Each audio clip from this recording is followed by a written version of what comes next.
Donc on va valider on va valider le document suivant à partir d'un schéma en utilisant à la fois une restriction et à la fois une union. Or la restriction, pourquoi? Ben, en fait, ici on a l'élément racine notation qui va contenir un certain nombre de balises note devoir. Alors, nombre qui ne sera pas défini, hein, donc on le mettra en unbounded. Simplement, les notes devoir, elles peuvent être de différents types. Soit une note de 0 à 20 en numérique, soit une note de type chaîne de caractères, bon, on n'ira pas jusqu'aux expressions régulières, ou soit une combinaison des deux. À la fois une note numérique de 0 à 20 et une note sous forme alphanumérique. Donc aussi bien dans ce sens-là que dans ce sens-là. Alors la première chose à faire, ça va être déjà de définir la structure pour les numériques, qu'on va limiter entre 0 et 20. Ensuite, de définir la structure, la combinaison d'une note numérique et alphanumérique. Et puis enfin, bon, à partir des types qu'on aura définis, intégrer la structure des différentes balises. Alors première chose à faire, on va définir cette fameuse restriction qu'on va appeler note chiffrée à partir d'un type simple. Alors bon, j'ai déjà mis la signature du schéma.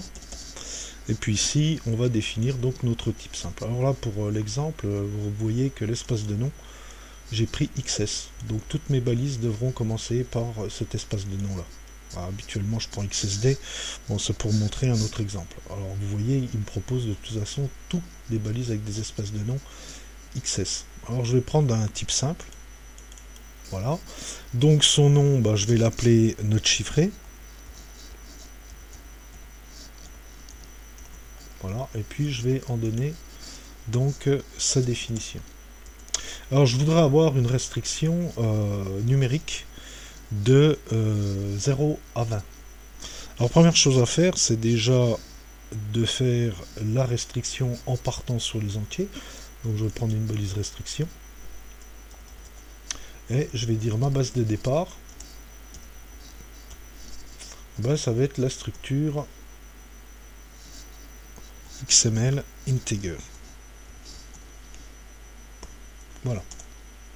Et ensuite, je vais donner quelle est la restriction que je vais faire. Alors, je vais mettre ma borne inférieure. Donc, la mine inclusive, puisque la borne inférieure est comprise dans la plage de valeur.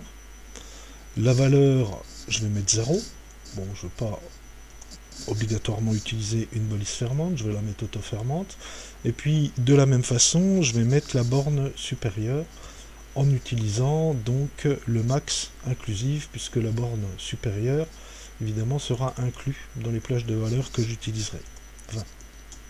Donc là, ma structure, enfin mon type note chiffrée, alors évidemment, il faut que je la fasse auto-fermante, permettra d'avoir des chiffres entre 0 et 20.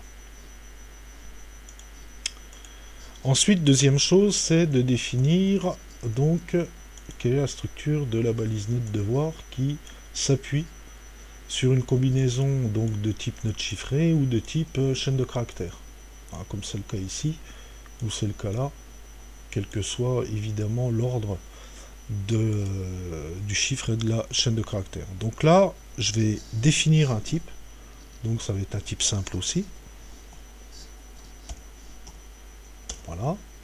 Donc le nom s'appellera type note, pour rappeler un peu, qui sera appelé dans la balise note devoir, pardon.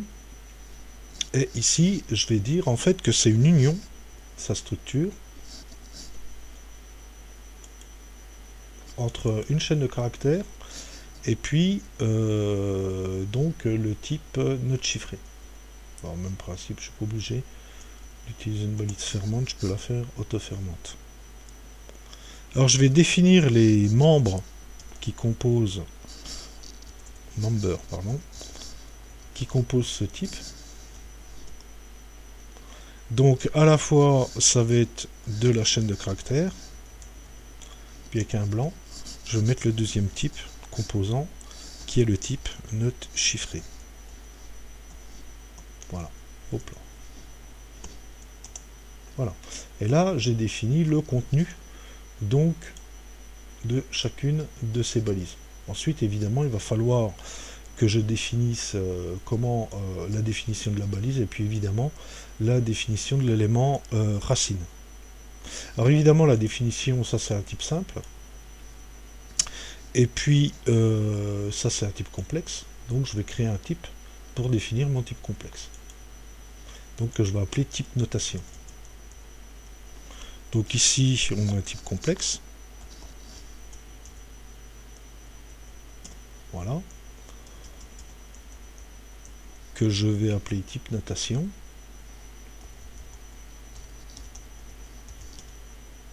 Notation. Voilà. Et puis qui va contenir donc en séquence les devoirs avec leurs notes. Alors, en séquence. Voilà. Je vais enlever les lignes blanches. Et là, il me reste juste à décrire l'élément donc qui correspond à la balise note devoir qui est du type note chiffrée, du type note chiffrée. Voilà. Et puis bon, je vais pas en imposer un minimum, donc je vais pas mettre de minimum d'occurrence, je vais mettre simplement un max occurs, nombre d'occurrences maximum non défini en unbounded. Donc ici j'appelle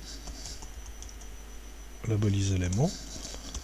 Donc le nom de la balise, évidemment, c'est notre devoir. Son type, évidemment, va correspondre au type que j'ai défini ici, qui est une union à la fois de chaîne de caractères et de notes chiffrées. Et puis évidemment, je vais définir un nombre maximum d'occurrences égal à unbounded, puisque je peux en mettre autant que je veux. Voilà. Et là, évidemment, j'ai défini le type qui correspond à l'élément racine. J'ai défini la structure de mes balises note devoir par rapport aux différents types précédents. Enfin, il me reste juste à définir l'élément racine, puisque je n'ai défini que son type, qui correspond évidemment au type notation. Donc là, je vais réutiliser une balise élément. Je vais enlever quelques lignes, peu importe. Donc le nom de ma balise sera notation. Voilà. Son type sera équivalent au type que j'ai défini ici, donc type notation. Que voilà. Donc je vérifie évidemment que mon document soit bien formé. Donc c'est le cas, j'ai pas apparemment d'erreur, et puis il me reste juste à le valider en ligne. Bon, si vous voulez pas le valider sur votre plateforme ou si votre plateforme évidemment ne le permet pas. Donc le document XML, je valide avec un schéma. Donc ici le schéma XML. Alors, pour oublier toutes les lignes.